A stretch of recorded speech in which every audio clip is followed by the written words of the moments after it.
Most leaders get this one thing wrong about strategic planning and it derails the whole process. But after this video, you won't be one of them. The problem with how most leaders approach strategic planning, especially in communal organizations like churches and nonprofits, is because they involve way too many people. Here's what I mean. We go to build a strategic plan and we want to have as many people in the room as possible. I once saw an organization's strategic plan that had 50 different people listed as the authors. Now, the thought behind having all of these smiling faces in the room is that each one brings a different perspective on ideas for the strategic plan or challenges we might face or a different set of knowledge or even a way that we apply our organizational values to the plan. And the more people in the room and more perspectives we have, the better context we believe we will have for a strategic plan. And that's the key. We need the right context for the strategic plan.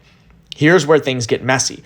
All of these people bring their own lens, bias, and agenda to the planning. And what often happens when you've got all of these people in the room is that we actually don't get any real context. We get a bunch of people fighting over their particular ideas and forming camps and alignments, and we come up with a strategic plan that is unusable at best and derailing to our mission at the worst. If you've done any work in the church or in nonprofits, especially on a leadership team, you know how this goes. Everybody wants to be in the room, everybody wants a say, and most leaders think that is the way to get a good strategic plan, having a lot of people with a little bit of information, but it's actually the opposite. You want a few people with a lot of information, and it looks more like this. Like any team, the team that is doing strategic planning or your leadership team needs to have a very specific set of skills, not Liam Neeson skills and not Napoleon Dynamite skills, but the ability to read context well and translate it into strategic planning. And they build that context through data. A lot of it probably exists in your organization or your church, more than you realize.